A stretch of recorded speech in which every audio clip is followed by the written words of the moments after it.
Olá, boa noite, sejam bem-vindos e bem-vindas. Eu sou a Marcela, faço parte aqui da Casa Frida, com a Carla Belintani, com a Renata Catassini, com a Paula Mandel, com a Fabi Domingues. Oi, Rê, tudo bem? Sejam bem-vindos a mais um Travessias, nessa noite quente. Hoje com o tema Em Defesa da Psicanálise, um nome forte, para discutir um tema tão importante, né? Um dos temas, né, que a psicanálise sempre insiste em suscitar, que é se a psicanálise seria ou não uma ciência, né? O que seria fazer investigação em psicanálise, qual que seria o objeto de estudo da psicanálise, se faz pesquisa, seria igual como em outras ciências, disciplinas ou não, né? E mais importante, para além disso, o que é a psicanálise, né? Como que a psicanálise trabalha, né? E para isso a gente pensou inicialmente em passar um material disparador para a gente conversar depois. Hoje estamos com um grupo reduzido, então acho que a palavra pode também circular mais. Mas antes de passar esse vídeo, vão ser 2 trechos do mesmo vídeo. E antes da gente passar o trecho, eu vou passar a palavra para a Carla, para ela falar um pouquinho. E depois, se as meninas quiserem também, a Renata, a Paula, se elas quiserem também complementar. Sejam bem-vindos, e vamos começar. Boa noite, prazer estar aqui nesse Travessias com um tema tão atual e tão antigo ao mesmo tempo, se a psicanálise é uma ciência ou não. Queria agradecer vocês estarem aqui com a gente hoje e agradecer também a apresentação da Marcela. Eu sou a Carla Belintani e esse tema surgiu inicialmente nesse estudo nosso do Freud, estudando a biografia dele.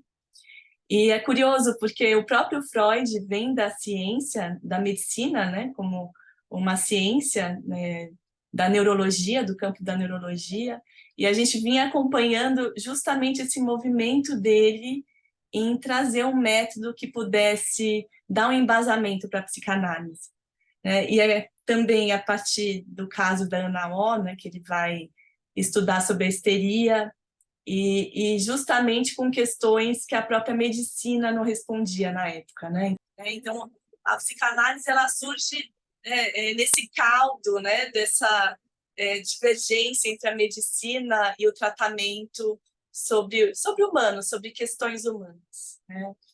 E ao mesmo tempo tão atual, porque eu acho que até uma pergunta que a gente pode abrir aqui depois, o que seria ciência para vocês? Então, ao meu ver, ciência é algo no plural, né? Não existe a ciência, né? A medicina ela faz parte da ciência também, mas a psicanálise ela trata do social, das relações, dos afetos, e o método que o Freud desenvolveu foi um embasamento teórico muito minucioso, em detalhes, que parte da experiência clínica dele com os pacientes. Então, isso não seria ciência, né? O que se escuta na clínica é o que ele vai desenvolver depois na teoria. E aí a gente tem toda a obra dele, e esse marco de 1900, que foi, né, mais ou menos, se a gente tomar essa data como o nascimento da psicanálise, que é quando ele publica a interpretação dos sonhos, né? A gente tem essa referência aí do Freud. E aí, enfim, para a gente pensar um pouco essas diferenças de ciência, a gente selecionou um pedaço de um vídeo, que é um documentário muito bom, na verdade é sobre o Lacan, que, enfim, temos aqui grandes estudiosas do Lacan, aqui a Fabi, que não está aqui hoje, infelizmente, mas entre outras, nós as que estudamos Lacan, e nos interessamos também pela prática, né, pelas teorias lacanianas. E essa parte que a gente selecionou é também para a gente pensar, né, assim, sobre ciência em geral, né, sobre a ciência a partir da medicina, sobre a ciência das relações, da escuta, e principalmente para a gente pensar assim, o que seria essa singularidade que a psicanálise trabalha, né, que não toma esse todo, mas que vai no caso a caso, na escuta de cada sujeito. Então, a gente costuma brincar, né, que para cada analisando que chega é uma clínica diferente, né? Não existe um padrão específico que a gente vai seguir, né? Assim, como algo é algo que é construído em conjunto, né? Dentro do consultório. Então, eu vou passar para vocês essa parte. Eu estou num computador diferente, então peço paciência só se eu não conseguir compartilhar muito bem a tela. Mas vamos lá. Vamos ver se eu consigo.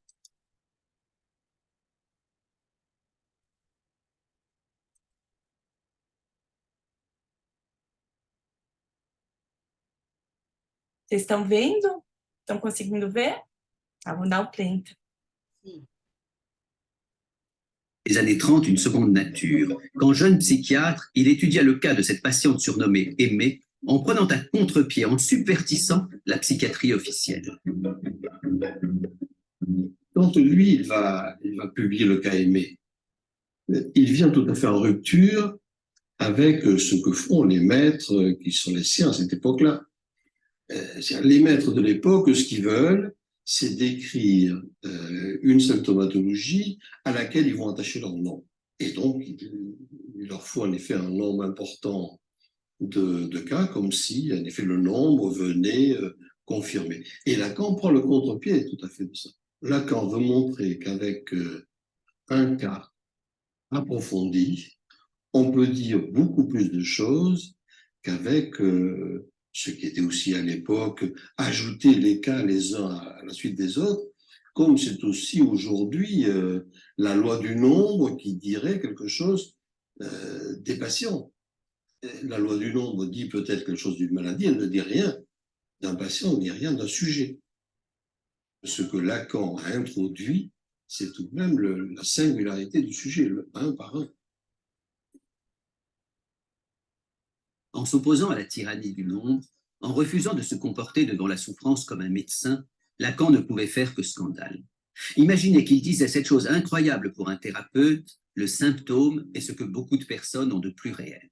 Oui, le symptôme, ce qui nous handicape, ce que les autres appellent notre dérèglement, ce dont la médecine se propose de nous débarrasser, et hop, on n'en parle plus. Eh bien si, justement, parlons-en, disait Lacan. Soyons attentifs à ce que raconte le symptôme, non pas pour l'accepter tel quel comme une fatalité, mais pour l'apprivoiser et le transformer. Croyez-moi, un médecin rencontrant Lacan n'en sortait jamais indemne. De rencontrer Lacan et de faire une analyse avec lui, est-ce que ça a fondamentalement changé votre regard de médecin? Oui, parce que je suis devenu incapable de pratiquer la médecine. Incontestablement, l'expérience analytique a contribué à me défaire de cette position de savoir et de maître qui était celle qui me convenait très bien quand j'étais un jeune médecin. Je me souviens très bien d'ailleurs comment on m'a enseigné la médecine. On me l'a enseigné très bien. Au début, quand je faisais mes premières observations médicales, c'était dans un service de neurologie, on faisait de très très longs examens, la moyenne était d'1 heure, et on apprenait à mettre strictement entre parenthèses tout ce qui était personnel, tout ce qui concernait les petites anecdotes, les petits faits personnels du patient, pour ne retenir que ce qui était strictement objectivable, mesurable, vérifiable. Et ça a été un apprentissage qui s'est fait au fur et à mesure. Et c'est toute cette part singulière, personnelle, individuelle, qui s'est trouvée révélée le jour où j'ai pénétré dans le cabinet du docteur Lacan.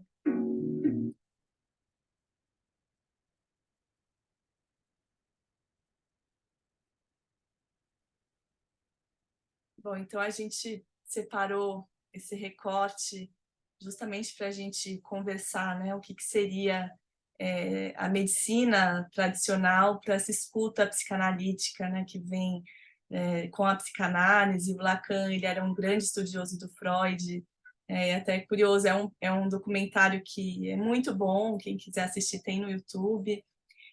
Mas ele finaliza com um dos últimos textos que o Lacan escreve. Ele diz que, né, que as pessoas podem dizer que elas são lacanianas, só que ele era freudiano. Então, né, como uma ênfase aí que ele foi só desenvolvendo os estudos do Freud, né, a partir dos seminários que ele desenvolveu, que estava nos primórdios ali da clínica. A maioria dos casos que o Freud publica são casos fracassados, né, que não deram certo. E a psicanálise tem um movimento, né? Eu acho que isso que a gente está fazendo hoje é uma forma também de movimentar a psicanálise. Acho que esse tipo de provocação e que convoca nós, psicanalistas, a falar, é uma forma também da gente estar repensando a psicanálise nos dias de hoje, né? Então, tem algo de vivo aí, de uma clínica viva que se manifesta na nossa prática. E aí, enfim, tem uma segunda parte desse vídeo que a gente também selecionou para mostrar para vocês, que é um pouco como seria essa intervenção, né? Um relato de uma paciente também do Lacan, que, enfim, tinha uma série de traumas sobre o período na Segunda Guerra, e aí a gente vai assistir um pedacinho também de um parecer dela sobre análise com ele. Eu só vou pedir um pouquinho de paciência, porque eu preciso colocar a parte aqui para vocês, só um pouquinho.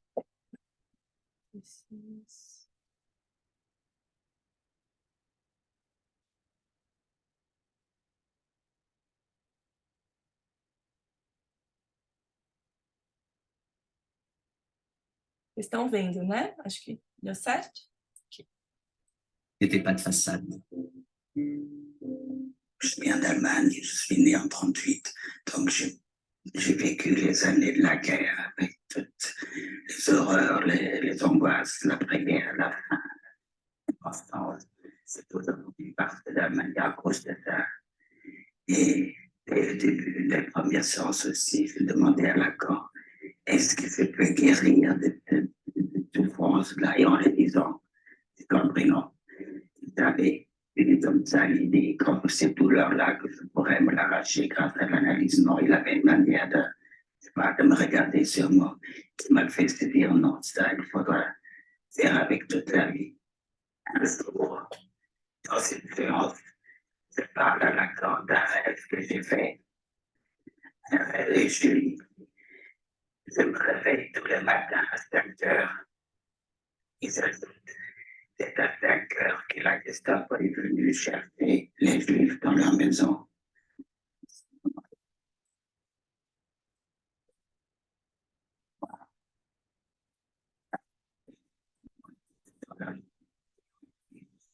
Oh, le geste.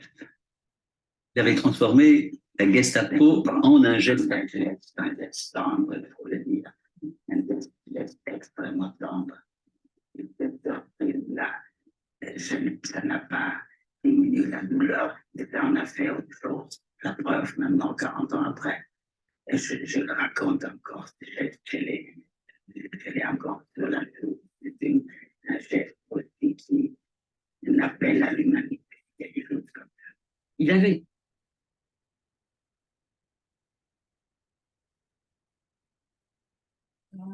É uma parte muito emocionante, bonita, né, da gente escutar esse relato, né, de uma pessoa que, né, tinha muito sofrimento, que passou pela Gestapo, e o quanto tem uma transformação nessa intervenção do Lacan. Claro que acho que só o Lacan, para ter uma intervenção dessas, né, de se levantar, né, e encostar nessa paciente, tinha que ter uma transferência já muito forte com ela. Mas ele faz uma modificação nessa palavra, né? Ele dá um outro sentido à Gestapo, né? Como um Gestapo, que acho que, né, quer dizer um gesto de carinho, um gesto no rosto, algo de um afeto, né? Então ele tem aí uma transformação da palavra. E acho que isso resume muito bem assim a matéria viva, né, das palavras, o quanto as palavras tocam o corpo de alguma forma, né? Na nossa prática, a gente trabalha com palavras, e não precisa necessariamente ter um ato físico, mas você toca o outro pelas palavras, né? Então, tem esse significante que é alterado. E ela diz, né, que não é que resolveu, mas algo se modificou. Então, acho que mostra bem assim uma metáfora, né, como a clínica é algo vivo, algo ativo, né? Dessa posição de um analista que se movimenta, que participa, que traz outros significados, né? Isso me fez lembrar também uma vez um depoimento da Julieta Jerusalinski, que trabalha muito com crianças, e tinha um caso de um garotinho que tinha muito medo do diabo, e aí ele não conseguia dormir, ele estava sempre com muito medo e falava que era um diabo muito grande, que ele chamava de diabão. Ah, mas o diabão tá o tempo todo me perseguindo e ninguém conseguia fazer essa criança dormir ou ela conseguir, enfim, ter um momento um pouco mais de descanso. E ela faz uma intervenção com ele que ele gostava muito de gibi. E aí ela traz o gibi da Turma da Mônica e fala, né, se fosse aquele personagem do interior e tivesse um dia muito bonito, e tivesse muito calor, como que ele diria assim, sobre aquele dia? Que o dia estava muito bom, né? Que o dia estava bom. E aí ela brinca com ele, né? Como você pode transformar palavras num outro significado. É claro que depois disso não é uma mágica, né? Mas ele consegue já mudar um pouco o sentido desse medo dele, né? Ele começa a se acalmar um pouco mais, ele começa a brincar mais com ela.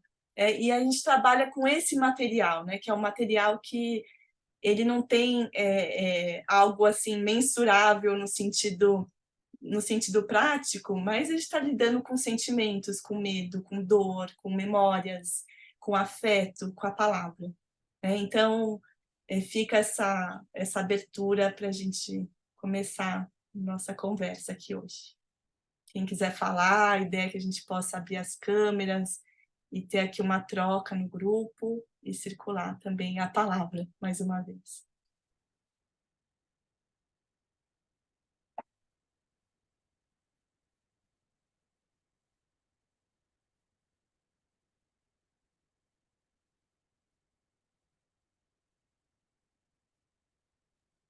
Eu estava pensando, você estava falando, Ká, e eu lembrei de um texto que eu li recentemente do Freud, que chama O Interesse da Psicanálise.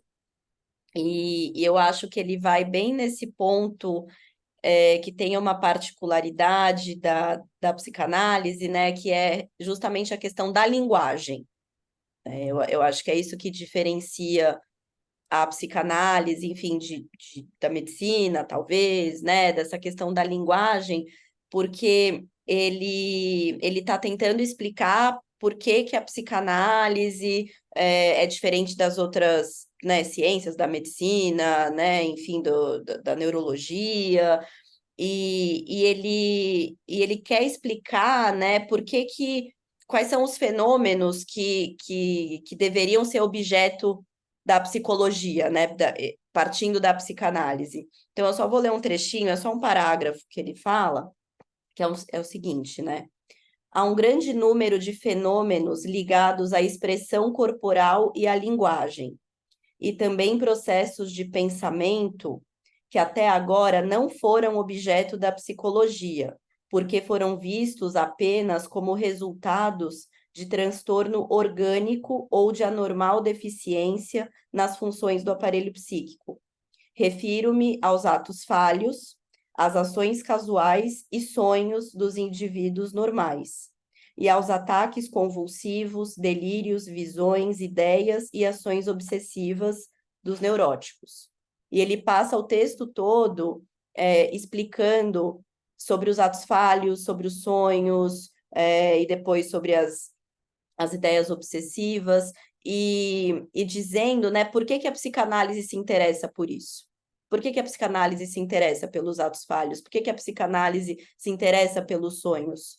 Né, que é uma linguagem, né? Através da linguagem, ao contar o próprio sonho, ao ter um lapso de palavra que é onde a psicanálise está interessada, né? Então, eu acho que é na linguagem que a psicanálise ela tem essa virada, sabe? Fiquei pensando nisso, te escutando. E como a linguagem, né, está referenciada à história, às vivências, Então, vai na contramão da pergunta que se coloca hoje, que, como a Carlinha ressaltou, não é uma pergunta nova, é uma pergunta antiga. Quais as evidências? Essa é a pergunta. Quais as evidências dos efeitos da psicanálise? Quais as evidências do resultado que a psicanálise se proporia a ter? Que não é o resultado que a psicanálise se propõe a ter. Essa é uma visão médica, a visão utilitarista, a visão causal, da causalidade, a visão da cura. A psicanálise não se propõe a curar, a psicanálise se propõe a transformar, a fazer o sujeito entrar em contato com os próprios desejos, com as próprias repetições, a partir daquilo que se manifesta, verbalmente ou não. A Má falou da linguagem, a linguagem pode acontecer de diversas formas, verbalmente ou não. E como mensurar isso? Como pesar, medir?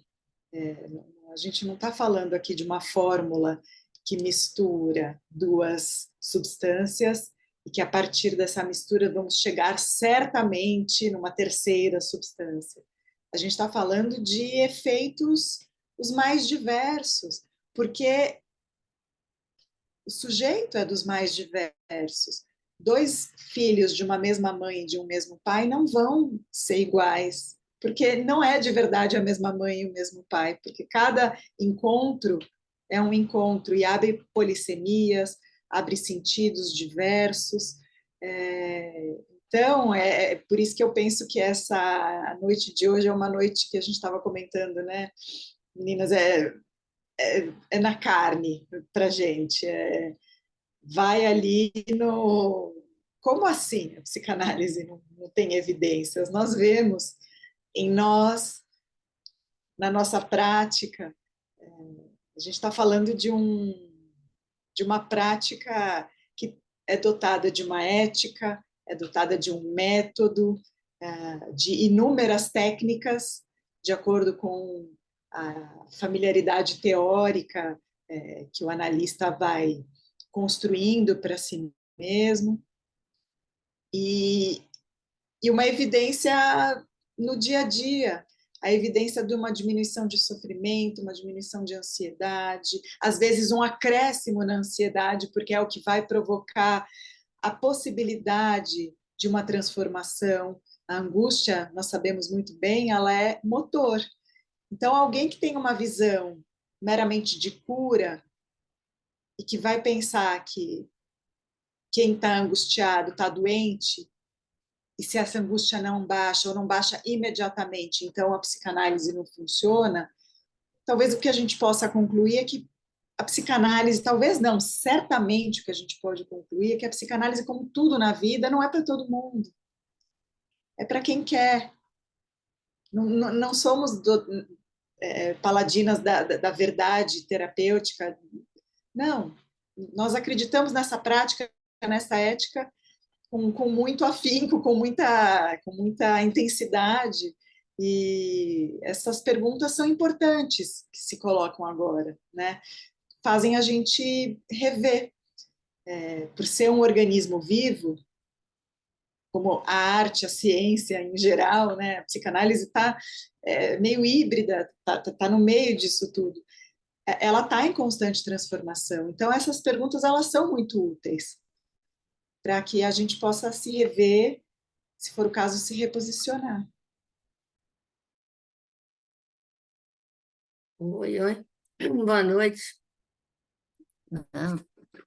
Eu estava pensando, né, nessa coisa do que você está falando, né, de como a gente, desse aspecto que a gente pega e fica querendo defender, né, a psicanálise, e como pega no corpo. A gente viu vários vídeos, né, em defesa, né, dos ataques que a gente foi sentindo aí. E como a gente até palpitava o coração, porque é realmente algo muito visceral mesmo. E eu fiquei pensando na nossa própria construção, né, de como foi, porque parece que a gente foi construindo dentro da gente também a psicanálise, ela faz parte do nosso corpo até, né? Então, quando a gente se sente atacado, algo muito, muito curioso mesmo de parar e pensar. Pensando nesse trecho, né, que a gente colocou, eu fiquei agora ouvindo aquele médico falando, que bacana, né, ouvir um médico falando assim, né? Porque eu acho que esses ataques que vêm acontecendo também, a gente não pode perder de vista que isso também sempre voltou na nossa história, desde quando eu conheço, que eu faço, que a gente estuda, né, que a gente ouve no meio médico, principalmente, esses ataques, tem uma certa competição de saberes, né? A gente sempre vivenciou isso, né? E ainda que eu trabalhava na saúde, isso que eu estava falando com as meninas, né? Quando os médicos também não sabem o que fazer, vai falar com a psicóloga, né? Mas tem muito essa competição, e eu acho que isso retorna por causa disso também. Eu fiquei pensando nisso, e mais uma coisa, para mim, acho que assim, o que é ciência para mim?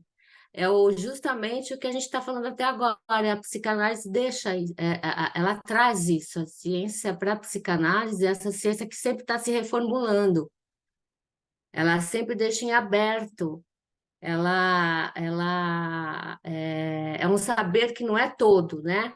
Eu acho que o que está se colocando desses ataques é uma ciência que acha que sabe tudo, e, assim, e a psicanálise não sabe. Por isso que ela traz. Eu acho que ciência é isso para mim. Por isso que a gente escolhe a psicanálise, né? Mas, enfim, foi mais ou menos essas coisas que eu fui pensando. Desculpa a fanha aqui que eu tô os ataques de alergia. E nesse sentido, né, Rê, o jargão do Freud explica vai bem na contramão, né? Na verdade, a psicanálise não explica, ela questiona, né? Ela traz mais perguntas do que respostas, né? Sim, sim, exato. É verdade. Uhum.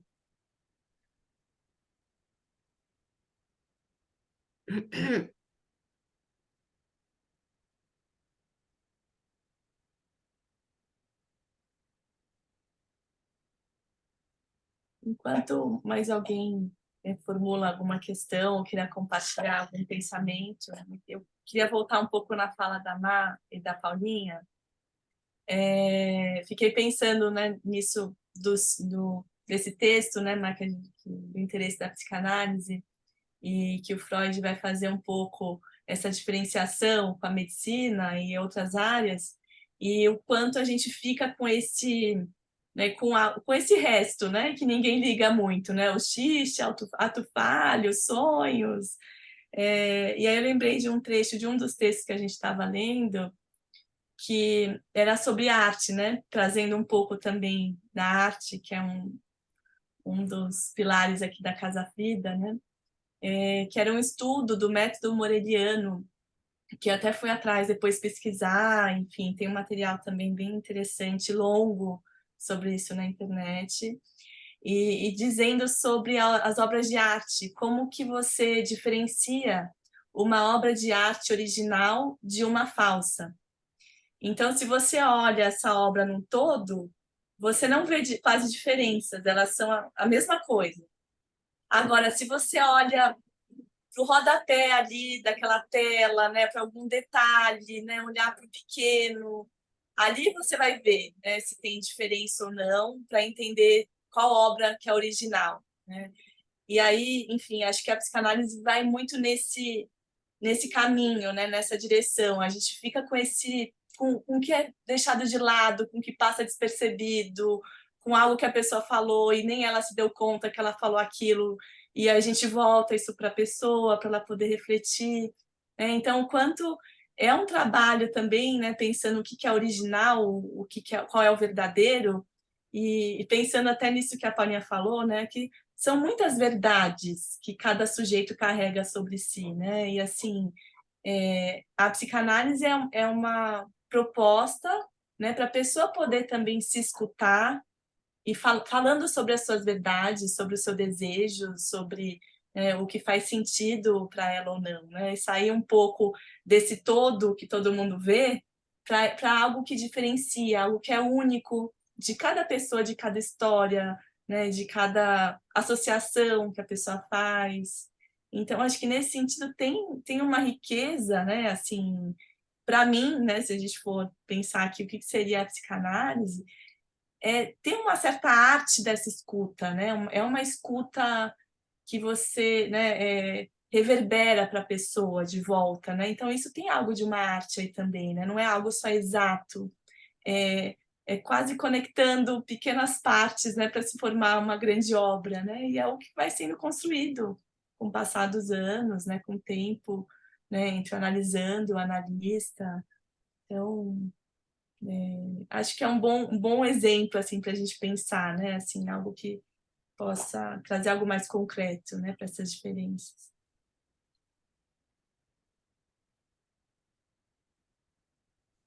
Oi, gente, vou me arriscar aqui. Estava pensando, ela anda também num outro tempo, né, do que essa nossa sociedade hoje, que exatamente começa falando da cura. Cura, talvez, eu acho que possa ir numa questão, quando eu falaria da questão mais do queijo curado, né, que vai para um outro processo de cura, né, da pessoa, né, daquela versão. Mas não nessa versão não capitalista, né, a minha melhor versão, mas da pessoa e na busca dela. E tem uma questão e que também todos, né, todas as ciências, enfim, são válidas e a questão da psicanálise me chama a atenção no respeito também, porque quando fala a cura e qual que é o resultado, ela também tem o tempo da pessoa, até onde essa pessoa, mesmo a pessoa que queira estar né, na análise, o tempo dessa pessoa, até onde ela vai também querer chegar, aguentar chegar, enfim. Então, é isso, e ela é essa singularidade que é dela, e veio também, né, a questão de o analista, né, para a formação, como se coloca tanto o tripé também da implicação, né, do analista, tá, também na sua própria análise. Então o caminho, né, que também a dupla é sempre única, né, enfim. Então são essa é a psicanálise, né, são os caminhos dela, mas exatamente não indo nessa coisa da questão, aí eu não vou me estender com relação à ciência, mas esse é o caminho dela, e mensurar, então, que exatamente vai para um outro lado, né? Uma ciência diferenciada aí nessa questão dos resultados. Enfim, acho que é isso.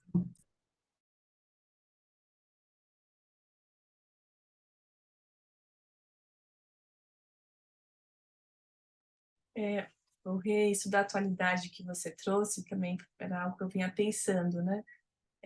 A tecnologia, por exemplo, ela também tem uma base científica, né? Que seria uma forma para facilitar a vida das pessoas, né? Se a gente pensar o quanto também tem o outro lado dessa ciência que traz tanto mal-estar e tantas situações difíceis que a gente vem lidando na atualidade, né? O quanto a gente fica conectado à tela, o celular, aí, né? Fazendo parte como uma extensão do próprio corpo, né? Pessoas que vão para casa e continuam conectadas no trabalho, o quanto isso também traz um sofrimento psíquico, né? Que não tem essa separação, não tem mais, né? A questão da intimidade. Então, assim, até na questão da Segunda Guerra, a câmara de concentração era algo científico, né?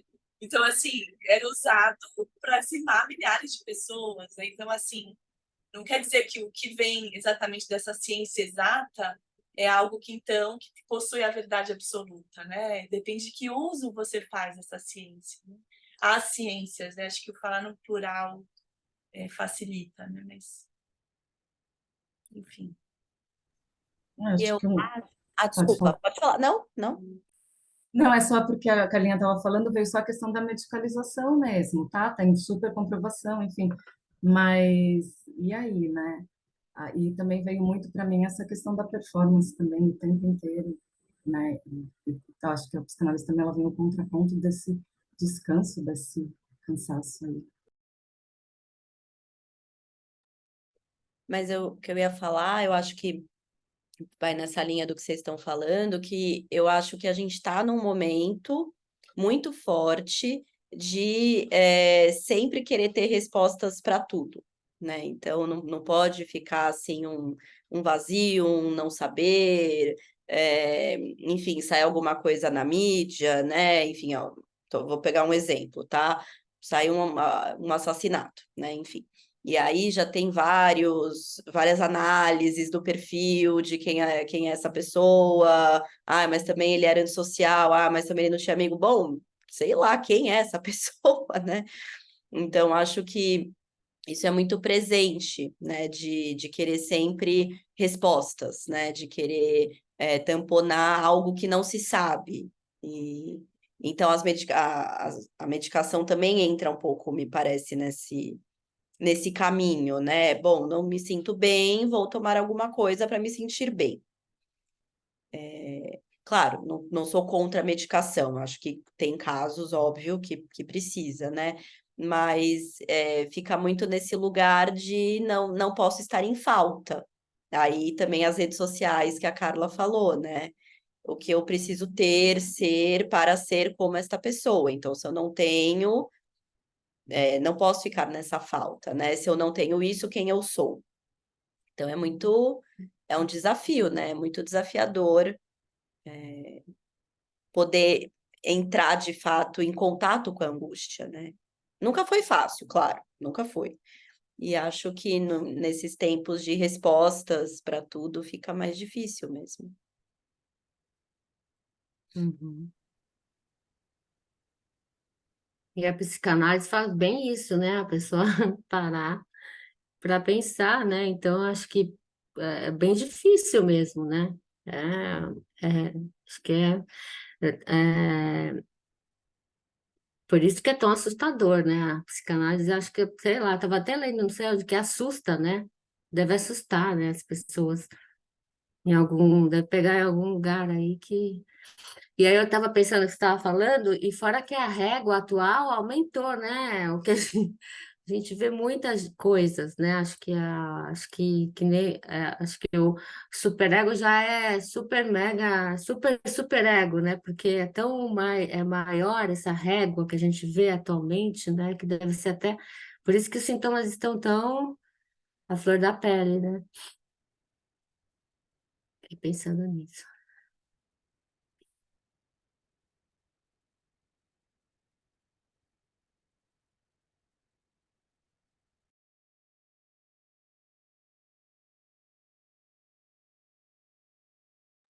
E acho que um outro ponto que eu também fez pensar agora, né? Pensando sobre a arte, o que será que as pessoas, o que está acontecendo com as pessoas hoje, né?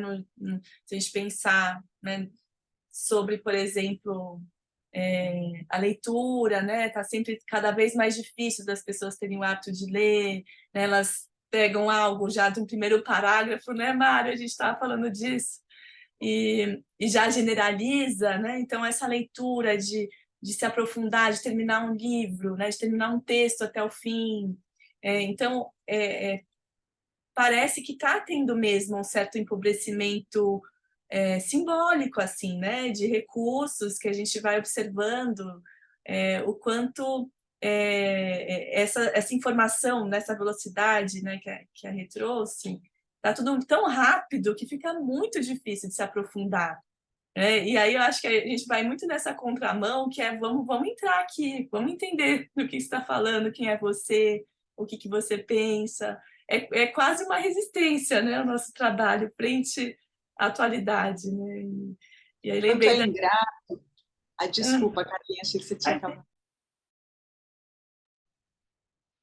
O quanto é uma postura, uma posição muitas vezes ingrata, a posição do analista, de ter que sustentar esse lugar em que nós somos colocados. Freud chamava de suposto saber, né? Sujeito suposto saber. O que é isso? Eu sou colocada numa posição de que sei algo sobre o sujeito que me procura, para além do que esse sujeito mesmo sabe sobre si. transfere a mim uma ideia de que eu tenho as respostas. E é um eterno jogo da gente não deixar essa ilusão cair, mas ao mesmo tempo não atuar, não surfar nessa onda. A gente tem que ver a onda passar, né? A gente sustenta essa posição que somos colocados, mas não podemos agir como se de fato soubéssemos sobre a vida desse sujeito, sobre as respostas, porque não sabemos. Como a Carlinha falou, a gente está interessada mais nas perguntas do que nas respostas. Formular boas perguntas é muito eficiente, porque as respostas elas vão ser construídas com parcimônia. Respostas muito muito prematuras produzem soluções frágeis. Então a gente vai ajudando a pessoa que nos procura a formular perguntas sobre si mesma. Quer dizer, o que eu estou fazendo? É essa a direção que eu queria dar para a minha vida? Me sinto vivendo, existindo plenamente? Isso é tão comum da gente escutar, né? Será que eu estou vivendo realmente o meu potencial? E aguentar o peso dessas perguntas, que vão ser construídas, as respostas elas vão ser construídas, às vezes depois que a análise acaba. Então é uma posição muito ingrata mesmo, somos telhado de vidro, né? Recebendo pedradas às vezes.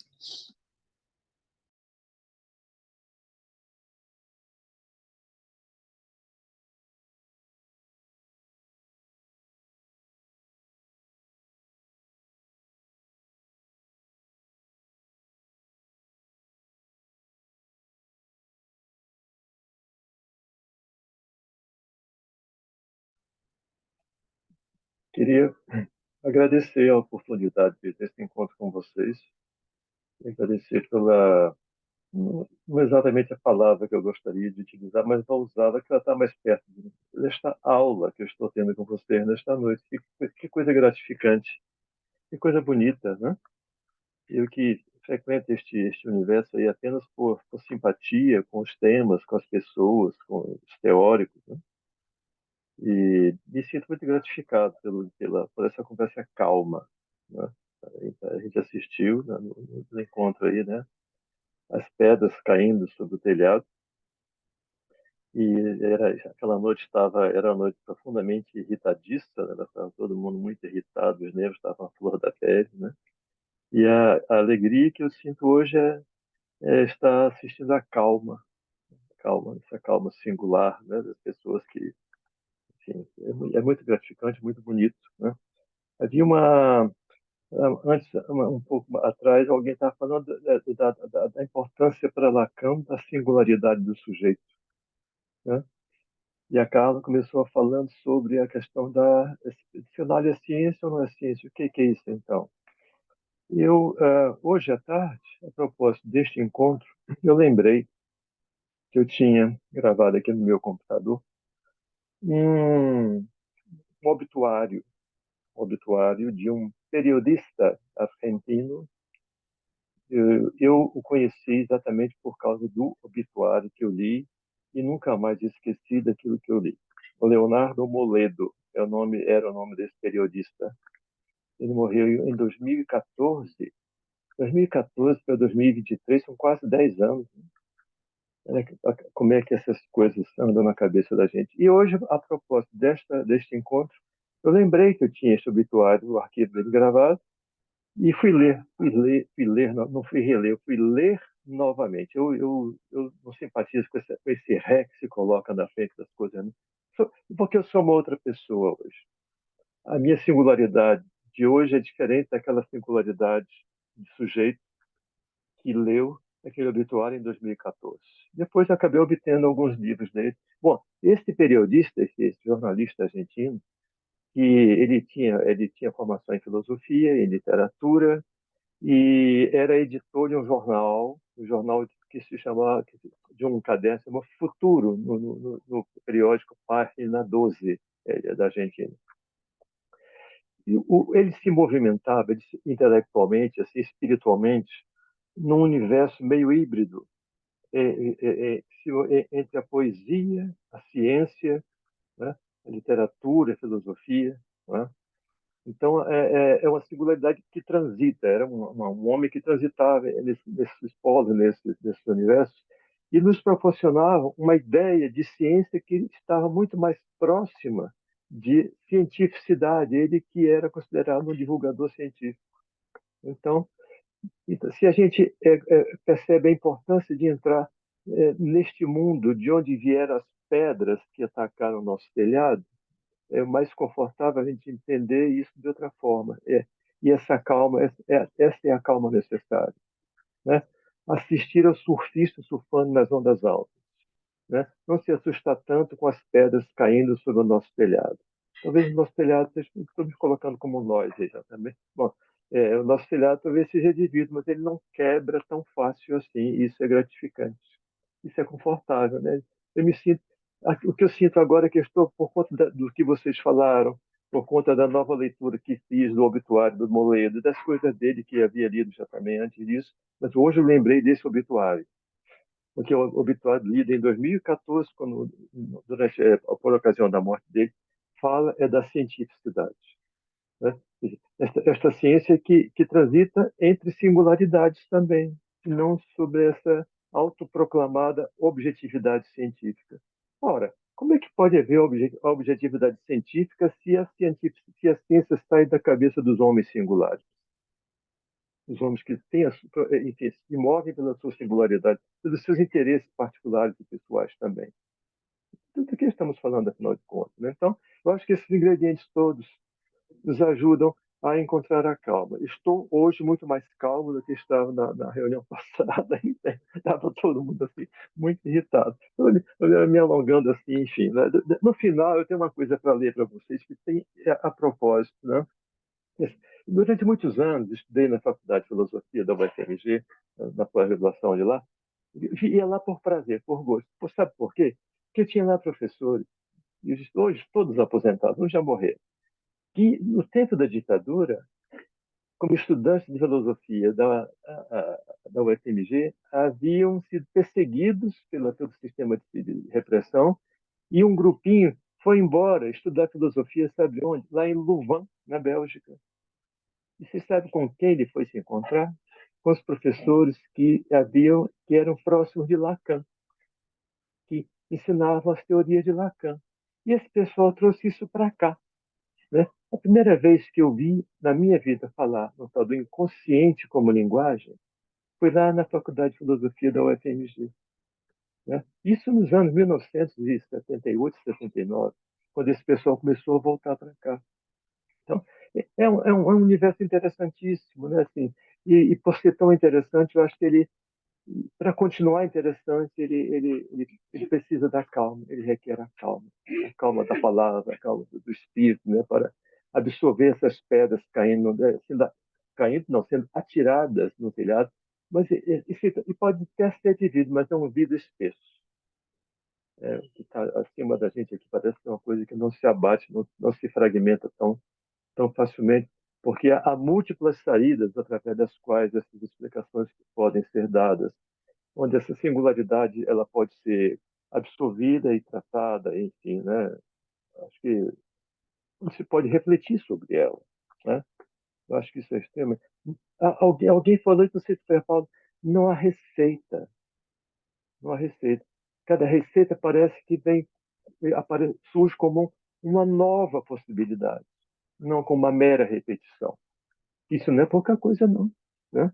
Então, nos movimentamos no intrincado mundo da cultura, que é onde essas coisas todas acontecem, onde a ciência acontece, onde a poesia acontece, onde a arte acontece, né? Eu acho isso muito rico.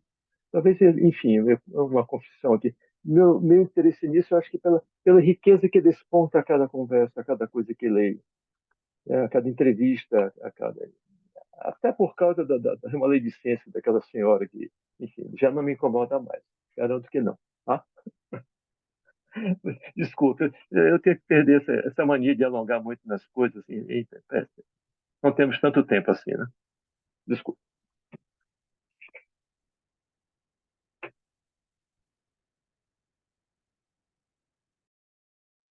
Não tem nada que pedir desculpas, Mário. É sempre um prazer te ouvir, essas trocas. Sempre contribuem muito para os nossos encontros. E, sem dúvida, né? Acho que isso de ter uma receita seria muito mais fácil, né? Você ter um jeito, né? Assim, certo, né? Modos de preparo, né? Ingredientes, como fazer. Isso, né? Na vida, nas situações, é tão singular, né? Não tem como você seguir uma receita. E acho que, né? Até pensando na questão, né, dessa parte mais atual da imagem das redes sociais, o quanto também as pessoas são impactadas por essas outras vidas, como se fosse também uma receita de uma vida para uma boa vida para se viver, né? E assim é tudo tão relativo, o que se mostra, o que se vive, existe uma distância enorme entre esses dois pontos, né? Então é muito bom te ouvir. Obrigada, Mari. Falando que a conversa de hoje quase dá mais um grupo de estudos, hein? Olha só, quanta coisa bonita está rolando aqui, quanta coisa interessante, quanta coisa rica, quanta conversa bonita, né? Tá. Eu fico muito entusiasmado com isso tudo, acho muito legal. É muito prazeroso estar com vocês, muito mesmo. A propósito, ontem, nesta mesma sala aqui, estava inaugurando um grupo de estudos com uma jovem leitora, uma moça que trabalha aqui, enfim, é uma funcionária da área cultural, na prefeitura aqui de perto, já a conheço há algum tempo. Você sabe qual é o propósito? Fazer uma leitura de nada mais, nada menos, Ítalo Calvino. Você sabe por onde nós estamos começando? Por que ler os clássicos? E ela não conhecia o livro, eu já havia lido isso muitas vezes. Quando eu comecei a falar desse livro para ela, eu falei num encontro anterior, essa moça ficou no estado assim, de entusiasmo, tão bonito. Enfim, no tempo em que ninguém lê mais nada, ou que poucos leem, ou poucos se interessam pela leitura, aparece uma moça de 30 e poucos anos, educada, sabe, super educada, para conversar sobre a leitura dos clássicos de acordo com a partir da reflexão do Ítalo Calvino. Que coisa maravilhosa! Isso é muito, muito, muito bonito. Isso é entusiasmante, né? Com o compromisso de chegar a mais gente para esse estudo. Nós começamos ontem, vamos prosseguir sem pressa. E a gente vai, à medida que vamos dando conta disso, tá bom, é um bom caminho, né? Diz o poeta lá, né? O caminho se faz ao caminhar, né? O Antônio Machado, né? Então, uma coisa assim que se pode perder de vista nunca, né? Porque é verdade. Beleza? E, Mário, você é uma inspiração aqui para gente. Esse teu entusiasmo, a tua curiosidade, essa tua fome de conhecimento e de trocas, muito bonito, muito prazeroso de observar, de interagir com você. Muito, muito obrigada por estar aqui com a gente.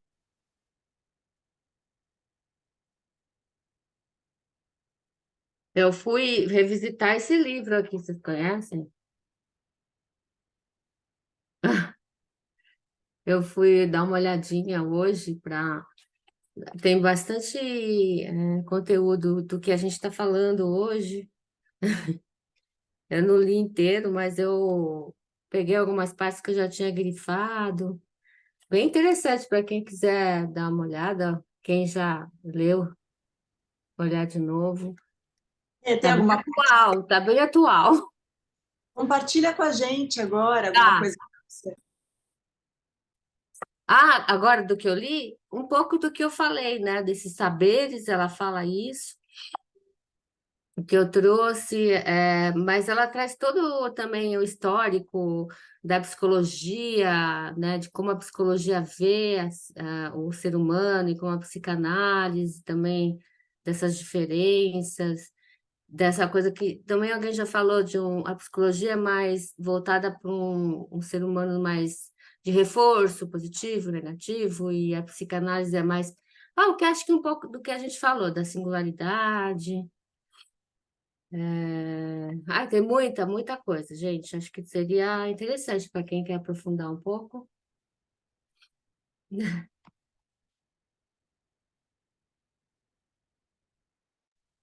Pegando só esse gancho do que o Mário falou, eu também quero agradecer muito participar aqui, acho que é muito importante, é muito bom, porque é isso, essa troca calma, como ele colocou, a gente sai reverberando tanto daqui e, e vai também saboreando, né? O que eu acho que também vai diferente do que é o nosso mundo hoje, né? Dessas questões tão rápidas, parece que a gente não pode nem saborear, nem sentir as coisas, né? Então, aqui é o grupo que não está querendo as respostas, é trazendo, né, pontos para reverberar, para parar um pouco, realmente é muito, muito bom.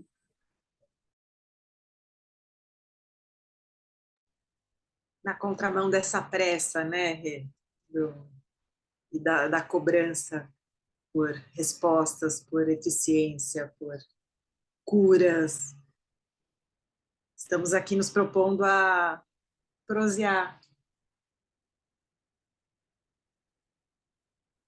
com calma, né, Mari? E pensando um pouco, né, na psicanálise na Casa Frida, né, que a gente é bem, né, que o nosso projeto é voltado, né, enfim, para fazer essa articulação com a arte. Eu acho que a psicanálise, né, eu tô, só para compartilhar um pouquinho, né, eu estou fazendo uma aula que chama Psicanálise Fora do Consultório. Na aula dessa semana a gente estava discutindo o que significa psicanálise fora do consultório, né? E a psicanálise ela ela pode contribuir em questões sociais, né? Como entender violências, desigualdades, guerras, e também na arte, né? A gente até leu para essa aula, né, a gradiva do que o Freud escreveu, né, a gradiva de Jansen, que a gradiva é um livro, né, era uma história. E ele vai se aprofundando e falando, né, e mostrando como o autor, o Jansen, ele vai percorrendo caminhos da psicanálise sem perceber, né? Então, o personagem tem sonhos, o personagem tem delírios, que são os processos primários. Então, como a arte também contribui para a psicanálise e vice-versa, né?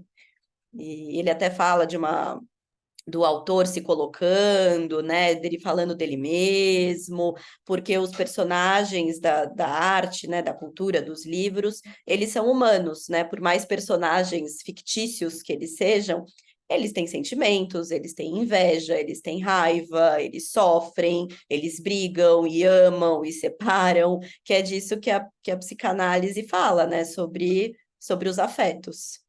Então, lembrei um pouquinho disso, né? De que a psicanálise, onde ela também pode contribuir para além do consultório, né? Para além de uma análise a quatro paredes. Bacana.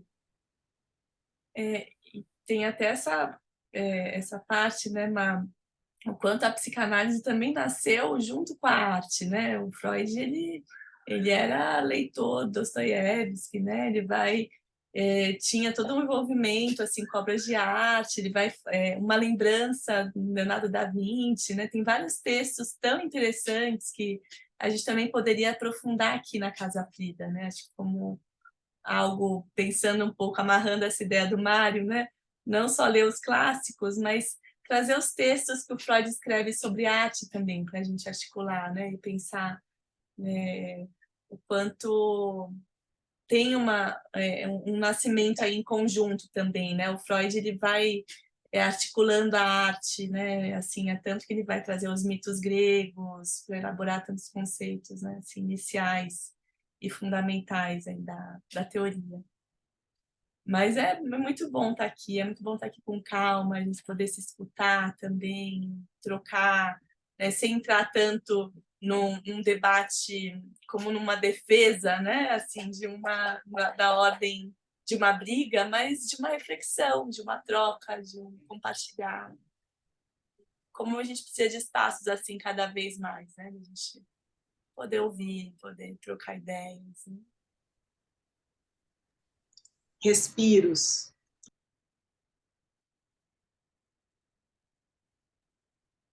Falando das experiências que são do campo da arte, uh, uh, há uma coisa interessantíssima para se ler, para se saber e para, digamos, não filtrar, mas para compreender as entranhas de como é em que tecidos isso acaba afetando, que são iniciativas que vindas da arte. Por exemplo, a fotógrafa Dora Maar. Já ouviram falar dela, evidentemente. A Dora Maar era namorada do Picasso. E Picasso arrasou com a Dora Maar. Ele estrangulou a Dora Maar. O Picasso era aquela loucura, né? E era uma grande fotógrafa. E A Mulher Chorando, aquela série de quadros do Picasso que se chama A Mulher Chorando, são experiências da arte do Picasso retratando as mágoas, as angústias da Dora Maar. No auge da própria loucura, Picasso, não suportando mais as reações da Dora, você sabe o que ele fazia? Levava a fotógrafa Dora Maar, que ele magoou, que ele fez chorar, que ele angustiou, para conversar com o Dr. Lacan. Que interessante isso, né? E quem não conhece deve procurar, porque é muito interessante ler compreender essa tessitura, né, da fotógrafa, a experiência da arte, com um maluco de um artista chamado Pablo Picasso, e lá do outro lado tem o senhor Lacan para cuidar dos dois, né? Picasso atravessava a rua e levava a Dora para o doutor Lacan cuidar. Do lado de cá ficavam as lágrimas da Dora Maar, né? Pintadas pelo Picasso. Uma série longa que ele pintou inspirado no sofrimento psíquico da fotógrafa que convivia com ele. É muito, muito interessante isso. Uma história assim que ajuda a pensar esse tecido mesmo, sabe? Assim, esse mundo em que a gente se movimenta, que não é uma coisa só, né? É um chão movediço. A gente não é, ao contrário do que os doutores da ciência afirmam continuamente, precisa estar pisando em solo estável, né? Nas coisas do humano não há esse solo estável, nem a ciência está em solo estável, porque se estivesse não haveria ciência. Ela teria morrido há séculos atrás. Só estaria aqui contando a história, né? Então, uma sugestão que, enfim, uma indicação que eu acho que vale a pena. Mário, você ficou mudo. Você desligou seu microfone. Foi sem querer, ato falho. Mas é recomendável, é super legal se alguém se interessar por isso e apreciar, porque a obra do Picasso, eu fico comovido com a obra do Picasso, realmente me comove muito. Tinha aqui em casa várias reproduções dela, né? Muitos retratos da Dora angustiada. E ele escolheu para retratar uma fotógrafa angustiada, mas ele produzia angústia na fotógrafa, né? Para retratar. É uma história muito, muito legal, muito interessante. Tem muita coisa para se aprender ali. Muito bom.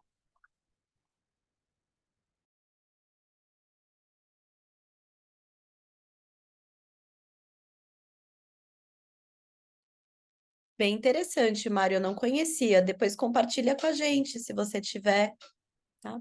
Obrigada. Você está sem áudio. No- Recentemente fiquei sabendo de um livro de uma psicanalista, eu não a conhecia, e acabei buscando porque ela trata deste caso especificamente, da relação da Dora com o Picasso e como é que o Lacan entrou nessa história. Tá por aqui, é interessante, né? Bom, tem uma coisa que me inspirou agora nessa conversa que eu poderia dedicar a vocês rapidamente. Eu não gasto 3 minutos para fazer isso. Recentemente, a editora lançou um livro de um jovem poeta mineiro né? O jovem, ele está escuro, vocês não vão conseguir ver a capa. Estou sem essa lâmpada, só um minuto, por favor.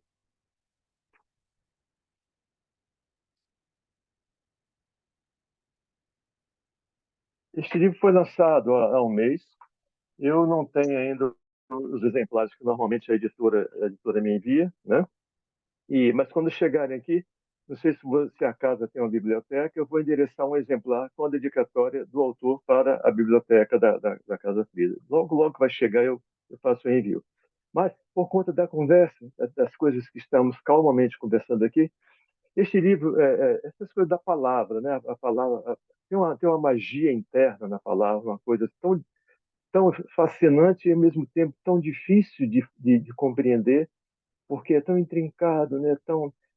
Leva a tantas possibilidades, a tantas portas e janelas, né?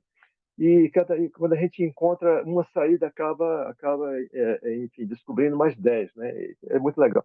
O título é um neologismo. O título deste livro se chama Palavrador, um livro de poemas desse jovem poeta mineiro.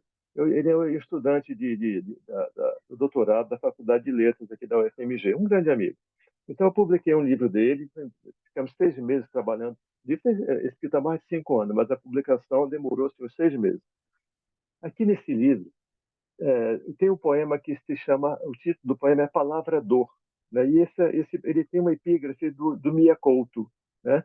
Onde restou o homem, sobreviveu semente, sonho a engravidar o tempo. Um trechinho, se vocês não se importam. Acho que nós temos ainda 15 minutos, está previsto aí. Aí eu começo aqui o poeta. Eu quero a palavra, como o lavrador que a terra lavra, plantando uma semente, um fonema, um futuro. Eu quero a palavra como o avô lavrador, sabido e sem letras, que calava o que sabia, e ao saber que partiria, se despediu dos homens, abraçando as árvores e dando a mão à morte. É muito bonito. Eu dou a palavra parida, a palavra partida, eu dou a lavra, me dou inteiro. A palavra sou eu é o outro. Eu vi a solidão da cidade. Andei tanto, senti o tempo, tanta idade, cada passo uma saudade. Eu vi a gente sem pão, eu vi o homem na multidão, eu vi um ventre que levava um devir. Eu vi a voz que não se apaga, voz prenhe de humanidade, voz de sonho e de dor. Eu vi o tempo, vi a travessia, fui do oceano ao charco. Eu sonhei a angústia da escrita, palavra medida, lavra transbordante, dor pungente. Eu sonhei o circo, barco de luzes e cores. Eu, acrobata da dor, saltando sobre o vazio, equilibrista na corda bamba do silêncio. Palhaço poeta no fio tênue da palavra. Ouvi o rei profeta e o esturro da onça caetana. Era festa e na fresta eu me calo. Só dói quando eu rio. Bonita festa, pá, e a lavra do cravo que crava na terra a revolução, tanto mar é preciso navegar. Na calada da noite, rabisco o papel, a consciência como um morcego, lavro da palavra ao metal, canto precioso e preciso, arranco da terra um contracanto de palavras, como uma raiz que se desprende. Eu lavro a mina, as minas e seu garimpo, minas, palavra, pedra e abismo. A vida é sopro, como o sopro que sopra aquela flor que se desfaz. Eu reguei a flor plantada pelo lavrador.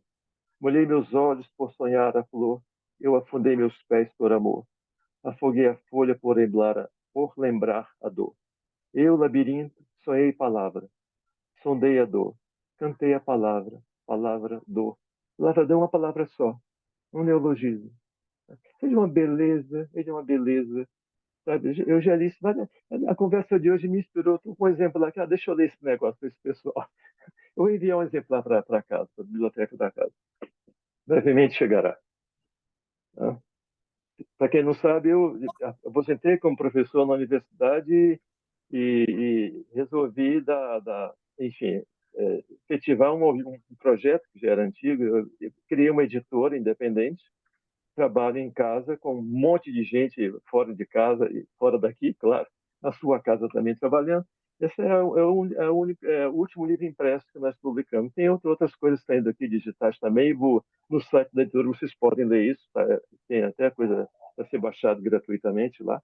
editora.altafona.net, né? Propaganda comercial, não que eu não faço isso. Né? É só enfim, uma informação. Tá? Para comemorar esta noite. Mário, que beleza, que presente escutar essa poesia. E eu fiquei pensando, né? A gente está chegando no fim e aí, finalizando com uma poesia, né? Olha só onde a gente foi chegar, né? Quase no final, né?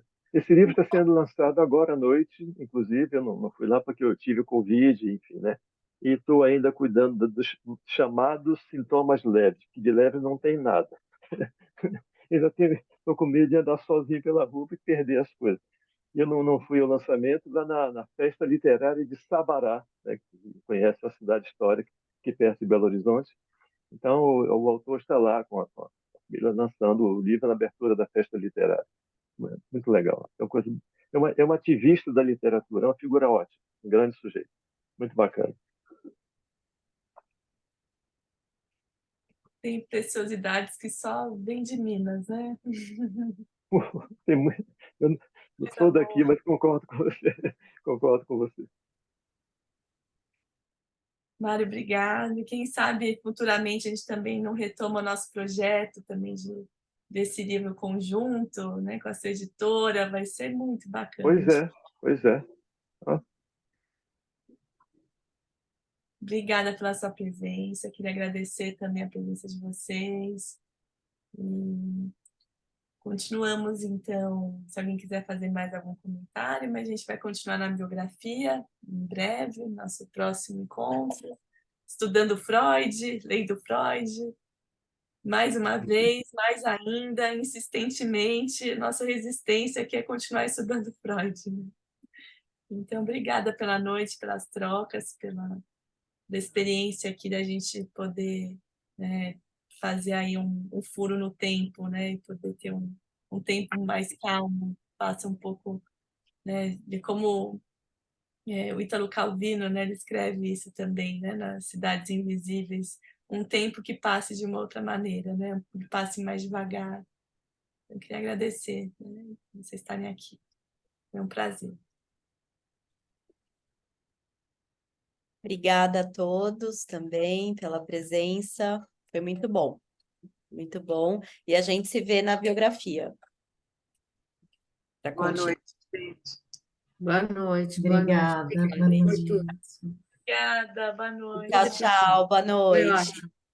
Muito acalentador. Renata. Tchau, gente. Boa noite. Tchau, Mário. Tchau, tchau. Tchau, Bruna. Luciana, Maria. Tchau, tchau.